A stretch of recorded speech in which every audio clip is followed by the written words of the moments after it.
Hi there. Well, there's still so much more I could say about willingness and acceptance as a facet of mindfulness and acceptance and commitment therapy. But I'm going to wait because I'm so excited to move on to the next process, the next level of abstraction, if you will, which is known as defusion. Defusion, D-E-F-U-S-I-O-N. A made-up word. Now, to understand what defusion is, it's pretty necessary to understand what we mean by fusion. Now, unlike cold fusion or other forms of fusion you may have heard about, this fusion pertains to a way of thinking, or really a way of experiencing one's thoughts.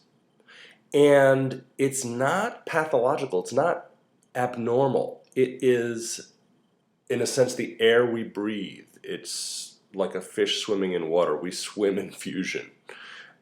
This is a way of experiencing thoughts as if they were the things that they referred to.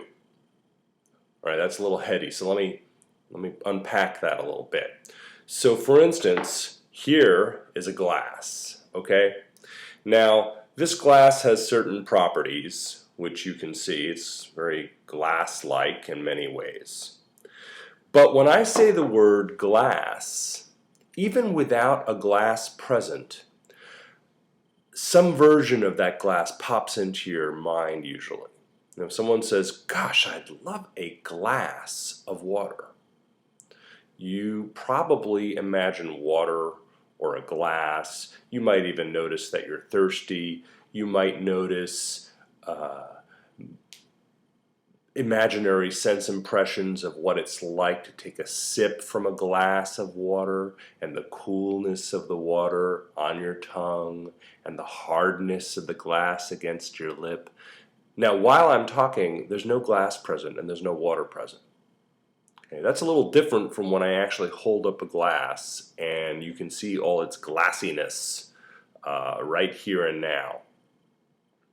So that property of language in which I can say glass and I can say water and I can start talking you through a little fantasy about drinking a glass of water, and you start to, in some ways, feel those things, is what we mean by fusion. Even just picturing those things in your mind when I suggest that you do is fusion. So this is a property of language that, as I say, we live in it.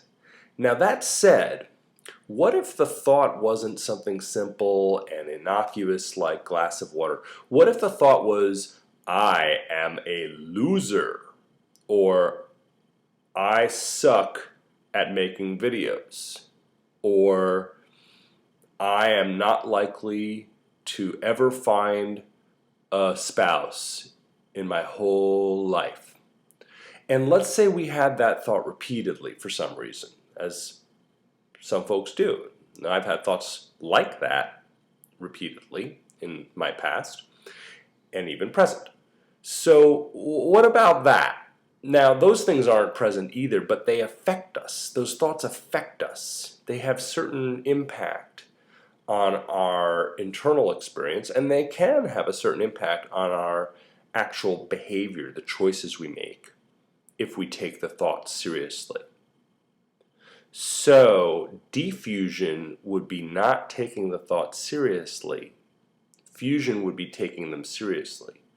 Defusion would be having the thoughts have less impact on our behavior. Fusion would be having the thoughts have more impact on our behavior. I think I'll break this up into a couple of different videos because this is an important piece here. Arguably the most important single facet of acceptance and commitment therapy. Arguably. At least that's my opinion.